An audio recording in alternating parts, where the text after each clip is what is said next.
19장 보겠습니다. 어린 양의 혼인잔치. 이 일 후에 내가 들으니 하늘에 허다한 무리의 큰 음성 같은 것이 있어 이르되 할렐루야, 구원과 영광과 능력이 우리 하나님께 있도다. 이제 신앙의 정절을 지킨 신부가 등장합니다. 동시에 신부를 괴롭혔던 두 짐승에 대한 최후의 심판이 이 19장에서 소개되고 있죠. 오랜 원수 바벨론은 패망했고 사망은 심판을 받고 원수는 결박당했어요. 두 짐승은 이제 죽었습니다. 그의 심판은 참되고 의로운지라 음행으로 땅을 더럽게 한 큰 음녀를 심판하사 자기 종들의 피를 그 음녀의 손에 갚으셨도다 하고 두 번째로 할렐루야 하니 그 연기가 세세토록 올라가더라. 또 24장로와 네 생물이 엎드려 보좌에 앉으신 하나님께 경배하여 이르되 아멘 할렐루야 하니 보좌에서 음성이 나서 이르시되 하나님의 종들 곧 그를 경외하는 너희들아 작은 자나 큰 자나 다 우리 하나님께 찬송하라 하더라. 이제 이런 말씀과 함께 6절부터 10절까지가 어린 양의 혼인잔치가 소개됩니다. 6절 또 내가 들으니 허다한 무리의 음성과도 같고 많은 물소리와도 같은 큰 우레소리와도 같은 소리로 이르되 할렐루야 주 우리 하나님 곧 전능하신 이가 통치하시도다. 우리가 즐거워하고 크게 기뻐하며 그에게 영광을 돌리세. 어린 양의 혼인 기약이 이르렀고 그의 아내가 자신을 준비하였으므로 그에게 빛나고 깨끗한 세마포 옷을 입도록 허락하셨으니 이 세마포 옷은 성도들의 옳은 행실이로다. 계시록에서 이단과 세상 권세에 놀아난 그런 사람들 이야기를 하고 있는 것은요. 우리가 예수님을 영접하고 산다는 것은 이스라엘의 관점에서 봤을 때는 신부가 신랑과 정혼한 사이가 된 그런 상태를 말합니다. 그랬다면 신랑이 오기까지 그 신부는 정혼한 그 상태에서 정절을 지키고 신랑만을 기다려야 되는데 그 신랑을 기다리지 못하고 여기저기 기웃기웃하는 그런 모습과 지금 비유가 되는 거예요. 그런 모습은 이단의 가르침을 따르고 세상을 추구하는 모습으로 살아가는 그 모든 것이 음행하는 부분인 거예요. 그래서 구약에서 이스라엘 백성들을 신부로 표현을 하기도 하죠. 민수기에서 어떤 부분에서는 이스라엘 백성들이 광야를 거닐 그때를 신혼의 때라고 그렇게 표현을 하고 있습니다. 하나님께서 이스라엘 백성들을 택하신 것은 이스라엘 백성들과 정혼한 사이라는 거죠. 오늘날 구원한 우리 역시도 우리가 예수 그리스도를 영접했다는 그 자체는 예수님과 정혼을 한 그런 상태입니다.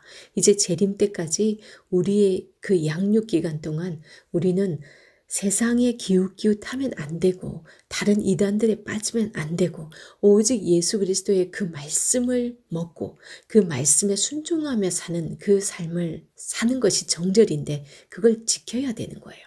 그렇지 못하고 세상을 추구하고 사는 모습들을 보고 하나님의 속이 터지는 거예요. 더구나 가나안 신인 바알 신을 섬겼고 바알의 신전에서 음행을 했으니까 얼마나 더 기가 막혔겠어요. 그래서 호세아서에서는 호세아 선지자에게 하나님의 마음을 알게 하기 위해서 정말 고멜, 그 창녀였던 고멜을 데려다가 너 한번 살아봐라. 그리고 또 음행하는 그 여자 데려다가 또 살아. 내 기분이 어떠한지 너가 그 정도면 알 거다. 선지자에게 그런 행동까지 하게 해서까지 하나님께서는 하나님 마음을 이스라엘 백성들에게 전하기 원하셨어요. 그리고 하나님의 창조 역사에서 보았을 때 결혼이 가장 소중합니다. 창세기에서 제일 먼저 결혼을 시킵니다. 부모를 떠난 사람은 신랑 대신 예수님만 사랑해야 되는 그런 존재가 되는 거죠. 그래서 신랑 대신 예수 그리스도만 기다리며 정절을 지킨 자들이 지금 혼인잔치에 참여하게 되는데요. 9절 10절 봅니다. 천사가 내게 말하기를 기록하라. 어린 양의 혼인잔치에 청함을 받은 자들은 복이 있도다 하고 또 내게 말하되 이것은 하나님의 참되신 말씀이라 하기로 내가 그 발 앞에 엎드려 경배하려 하니 그가 나에게 말하기를 나는 너와 및 예수의 증언을 받은 네 형제들과 같이 된 종이니 삼가 그리하지 말고 오직 하나님께 경배하라. 예수의 증언은 예언의 영이라 하더라. 지금 6절에서 10절까지가 이렇게 어린 양의 혼인잔치에서 일어나는 일들을 잠깐 소개하고 있고요. 이제 11절부터 백마를 탄 자에 대해서 말씀합니다. 또 내가 하늘이 열린 것을 보니 보라 백마와 그것을 탄 자가 있으니 그 이름은 충신과 진실이라. 그가 공의로 심판하며 싸우더라. 오랜 원수 바벨론은 이제 패망했어요. 그리고 사망한 심판을 받고 원수는 결박당했습니다. 이제 성도들은 이런 종말을 보며 승리를 찬양하는 부분이 앞에 소개됐고요.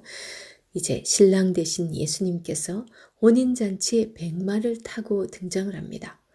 만왕의 왕 되시고 만주의 주로 오셔서 중심과 진실로서 공의로 심판을 하십니다. 왜 하필이면 예수님께서 백마를 탔을까요? 로마의 개선 장군이 이 승리를 상징하는 백마를 타고 나타났었대요. 지금 그 당시 사람들에게 예수 그리스도께서 이기시고 승리한 자로서 나타나는 걸 보여주기 위해서 그들에게 이런 모습을 지금 보여주고 있습니다. 그리고 11절에 보면 하늘이 열린 것을 보니 라는 표현을 쓰고 있잖아요. 만약에 승리를 하면 어떻게 됩니까? 성문이 활짝 상대방의 그 성문이 활짝 열릴 수밖에 없죠. 그런 모습을 상징적으로 보여주고 있습니다. 12절 그 눈은 불꽃 같고 그 머리에는 많은 관들이 있고 또 이름 쓴 것 하나가 있으니 자기밖에 아는 자가 없고 그럽니다. 이 12절은 로마의 장군들이 그렇게 관을 많이 쓰고 있었대요. 그런데 그 고대 사람들은 그 신의 이름을 아는 사람은 그 신의 능력을 자기가 가지는 것으로 인식이 됐대요. 그래서 성경에서 하나님의 이름을 처음 이게 누군가에게 말씀을 해주시죠. 모세에게 떨기나무 가운데서 나타나셔서 그러면은 제가 이스라엘 백성들에게 가서 누구가 말씀하셨다고 할까요? 그러면서 하나님의 이름을 묻잖아요. 그랬을 때 하나님께서 나는 스스로 있는 자라고 말씀을 하시죠. 그래서 모세는 그분의 이름으로 가서 당시 최고의 신인 파라오와 대결을 합니다. 그래서 이겼다는 사실로 증명이 되었어요. 그래서 이사야서에서는 너를 지으시니가 네 남편이다 라고 말씀까지 합니다. 그리고 또 우리를 자녀라고도 하시지만 남편이라고까지 말씀하죠. 그러니까 누구의 이름으로 우리가 싸우느냐는 굉장히 중요합니다. 이 우주 만물을 다 가지신 분이 내 남편이고 내 아버지라면 우리는 더 이상 바랄 것이 없습니다. 그리고 13절 또 그가 피 뿌린 옷을 입었는데 그 이름은 하나님의 말씀이라 칭하더라. 이 말씀 역시 전쟁에 나가서 피 묻은 상태로 나타나는 그 장군의 모습을 연상하게 합니다. 그 모습은 전쟁에 피 튀기는 치열한 전투를 실감하게 하죠. 막 그렇게 피 튀기는 전쟁을 하고서 지금 막 피 묻은 채로 지금 게슨 장군이 말을 타고 오는 그런 모습을 상상해 보십시오. 예수님 역시 우리를 향한 치열한 영적 전투를 한 그 흔적을 이렇게 또 지금 이 편지를 받는 사람이 너무나 잘 이해하고 상상할 수 있도록 이런 표현으로 말씀해 주고 있습니다. 예수님은 사탄의 시험이 있었을 때 신명기 말씀으로 정확하게 인용을 해서 물리칩니다. 우리 역시도 그것에서 배워야 될 것 같습니다. 14절 하늘에 있는 군대들이 희고 깨끗한 세마포 옷을 입고 백마를 타고 그를 따르더라. 그의 입에는 예리한 검이 나오니 그것으로 만국을 치겠고 친히 그들을 철장으로 다스리며 또 친히 하나님 곧 전능하신 이의 맹렬한 진노의 포도주 틀을 밟겠고 그 옷과 그 다리에 이름을 쓴 것이 있으니 만왕의 왕이요 만주의 주라 하였더라. 그럽니다. 이 예수님의 말씀이 거짓 선지자들을 치시고 만국을 치고 심판하실 것을 말씀하고 있습니다. 그 옥과 그 다리의 이름, 여기 이제 군사들의 그 다리에다가 승리한 장군의 이름을 썼대요. 그러니까 그 자리에 예수님의 이름이 써져 있는 거예요. 그 군대들의, 그 군인들의 옥과 그 다리에 예수님의 이름이 써져 있다라는 거죠. 예수님이 이끄시는 그 하늘 군대들이 예수님의 이름으로 싸웠으니까. 오늘날 우리 역시 예수 그리스도의 이름으로 기도해서 우리가 영적 싸움에서 이깁니다. 그리고 예수 그리스도의 입에서 나온 말씀, 이 말씀으로 우리가 영적 전쟁에 이기죠. 마찬가지입니다. 19장 21절 그 나머지는 말탄 자의 입으로부터 나오는 검의 죽음에 모든 새가 그들의 살로 배불리더라. 17절부터 20절까지 그 싸움의 장면들을 묘사를 하고 21절 이렇게 끝맺고 있습니다. 그것은 그 후 짐승의 통치 아래 있던 자들이 싸움을 걸어오지만은 그 입에서 나오는 말씀의 검으로 이제 잔멸하는 그런 말씀으로 19장이 마무리되고 있습니다. 그러면 그 배후 세력이었던 자에 대한 심판이 소개되어야 되겠죠. 모든 악의 영들의 근원인 사탄이요 옛뱀인 용에 대한 심판, 그것이 지금 20장에서 소개됩니다. 20장 보겠습니다. 20장에서는 우리가 그토록 많이 들어왔던 그 천년 왕국에 대한 말씀이 나오고 그 다음 사탄의 패망에 대한, 그리고 또 백보자 심판, 최종적으로 불신자든 믿는 자든 다 하나님의 심판대 위에 서게 되는데 그게 백보자 심판입니다. 그것에 대해서 잠깐 언급을 하고 있습니다. 이 천년 왕국에 대해서는요, 정말로 많은 썰이 있고 너무나 많은 분들의 의견이 분분합니다. 이 천년 왕국은 일단 전천년설이다, 후천년설이다, 아니면 무천년설이다, 이렇게 크게 세 개의 부류가 있습니다. 전천년설은 천년왕국을 문자적으로 이해하고 그렇게 믿는 그런 부분입니다. 계시록의 내용을 문자적으로 볼 것인지 상징적으로 볼 것인지 이 부분 우리가 분명히 해야 됩니다. 그래서 전천년설은 천년왕국 이전에 예수 그리스도께서 재림하신다라고 보는 그런 설입니다. 그리고 후천년설은요, 재림하시기 전에 천년왕국이 먼저 있고 그 후에 예수님이 오신다라고 하는 부분입니다. 그런데 무천년설은 천년왕국이 있긴 있지만 그것은 문자적으로 천년왕국이 아니고 영적, 상징적 의미로 그렇게 해석을 합니다. 옛날에는 전천년설 믿는 분이 굉장히 많았습니다. 그런데 대부분의 신학자들이든 목회자들이든 이 요한계시록에서의 천년왕국을 문자적으로 보지 않습니다. 그렇기 때문에 천년왕국이 있지만 그것은 영적 상징적 의미로 봅니다. 그래서 무천년설은 무저갱 역시 어떤 장소의 개념이 아니라 그리스도의 부활로 말미암아 사탄이 치명적인 상처를 입고 활동의 제한을 받는 그 상태를 말합니다. 실제로 사탄은 우리에게 생각을 집어넣을 수 있고 우리의 마음을 때로는 사로잡을 수도 있지만 실제 행동은 전혀 못합니다. 우리가 판단하고 결정해서 하는 것은 인간입니다. 20장 1절에서 3절의 말씀을 보면요. 또 내가 보매 천사가 무저갱의 열쇠와 큰 쇠사슬을 그의 손에 가지고 하늘로부터 내려와서 용을 잡으니 곧 옛뱀이요 마귀요 사탄이라. 잡아서 천년 동안 결박하여 무저갱에 던져 넣어 잠그고 그 위에 임봉하여 천년이 차도록 다시는 만국을 미혹하지 못하게 하였는데 그 후에는 반드시 잠깐 놓이리라. 여기서 말씀된 이 무저갱에 던져 넣어 잠그고 그 위에 임봉하여 천년이 차도록 그렇게 하고 잠깐 놓인 이런 거를 문자적으로 그대로 해석하면 안 된다는 거예요. 왜냐하면 아까 얘기했듯이 무저갱이란 어떤 장소의 개념이라기보다는 그리스도의 부활로 말미암아서 사탄이 치명적인 상처를 입고 활동의 제한을 받는 그것을 의미하기 때문이라는 거죠. 그래서 천년왕국이란 예수님의 초림부터 재림까지의 전 기간을 상징한다고 봅니다. 그래서 참 성도들은 왕노릇하고 있다는 거죠. 정말 예수님을 제대로 믿는 사람들은요, 사탄의 미혹에 절대 흔들리지 않아요. 정말 거룩한 백성 제사장 나라로서 당당하게 살아가고 있습니다. 우리가 이 땅에서 진정한 왕으로서 왕노릇을 하지 못하는 것은 우리가 미혹에 흔들리기 때문이에요. 세상 것을 자꾸 추구하고 살려고 하다 보니까 그게 미혹돼서 당당할 수가 없는 거죠. 천년왕국에 대한 부분, 그 다음에 무저갱에 대한 부분, 이 부분들에 대해서 이전에 들어오던 그 말씀과 좀 달라서 의아할 수 있겠지만 요즘 새롭게 연구하신 많은 분들이 이렇게 해석하고 있는데 저도 동의가 됩니다.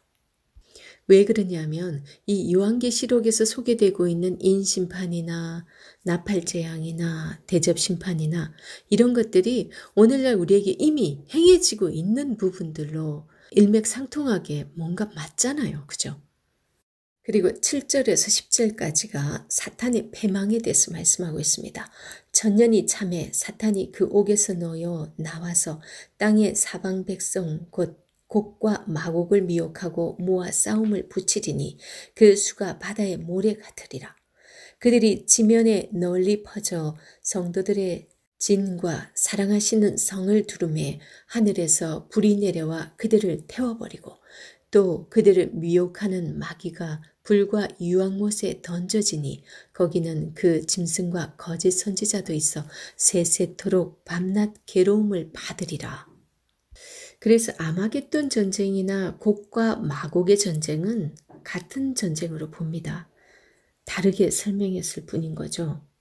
그래서 7 인심판이나 7 나팔, 7 대접재앙 이건 역시 중첩적으로 서로 겹치는 부분이 있다고 말씀을 드렸어요.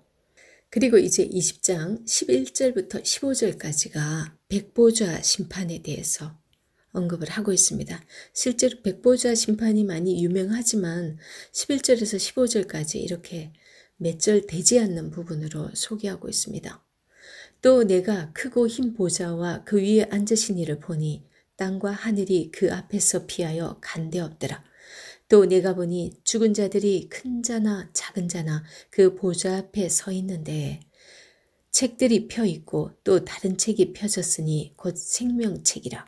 죽은 자들이 자기 행위를 따라 책들에 기록된 대로 심판을 받으니. 11절에 보니까 이 땅은 없어졌어요. 그리고 12절에 보니까 우리 역시 살아있을 때 우리가 어떻게 살았느냐에 따라서 심판받는 부분을 말씀하고 있습니다. 예수님께서 이렇게 말씀하셨어요.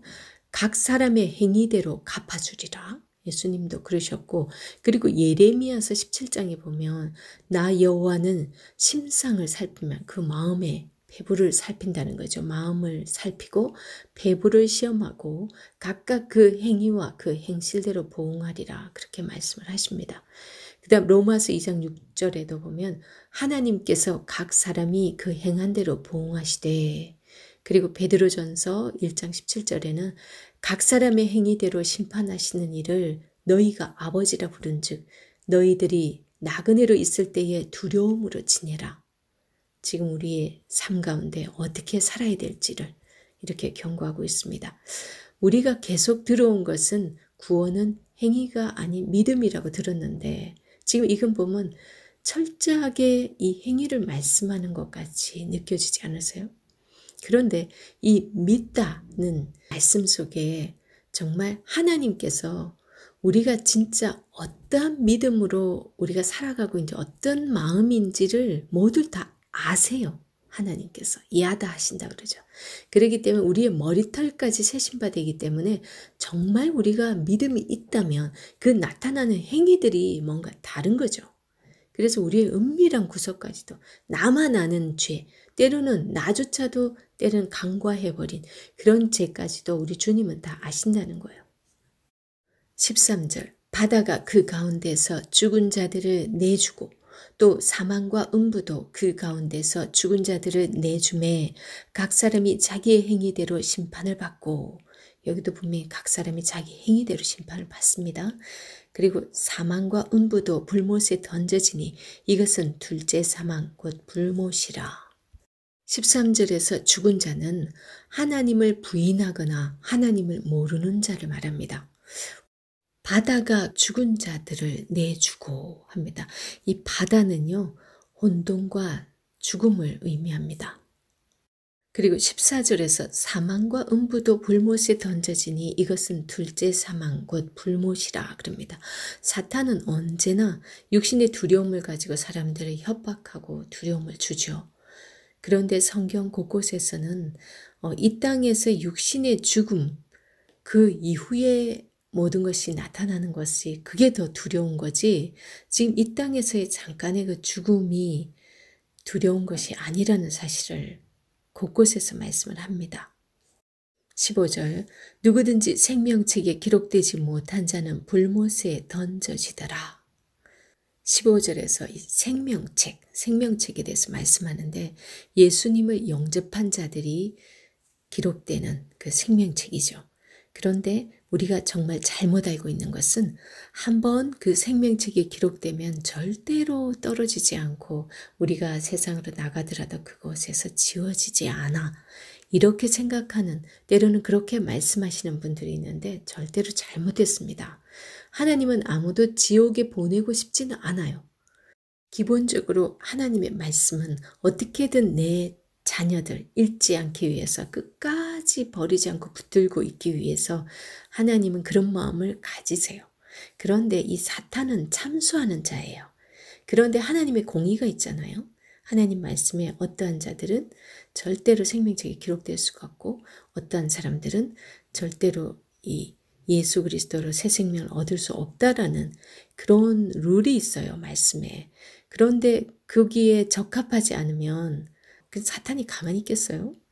그렇기 때문에 우리가 때로는 너무나 죄에 빠지기 쉬운 거예요. 때로는 돌이킬 수도 있는데도 불구하고 네 같은 죄인이 무슨, 그러면서 오히려 우리가 죄책감에 빠져서 회개하고 돌아올 수도 있는데 그러지 못할까 봐 위로의 말씀으로도 주시는 그런 부분도 있습니다.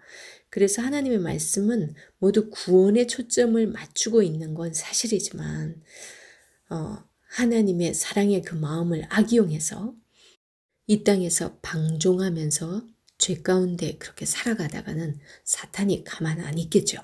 그러면 하나님의 공의는 심판할 수밖에 없습니다. 고린도전서 15장 55절에는 이렇게 말씀합니다. 사망아, 너의 승리가 어디 있느냐? 사망아, 네가 쏘는 것이 어디 있느냐? 사망이 쏘는 것은 죄요, 죄의 권능은 율법이라. 우리 주 예수 그리스도로 말미암아 우리에게 승리를 주시는 하나님께 감사하노니. 그러므로 내 사랑하는 형제들아, 견실하며 흔들리지 말고 항상 주의 일에 더욱 힘쓰는 자들이 되라. 이는 너희 수고가 주 안에서 헛되지 않은 줄 알미라. 바울의 그 사랑이 담긴 권면입니다. 이제 그 광풍 같았던 이전 일들이 다 지나가고 이전 것과 비교할 수 없는 새하늘과 새 땅이 펼쳐지는 장면이 기다리고 있습니다. 21장에서 보겠습니다.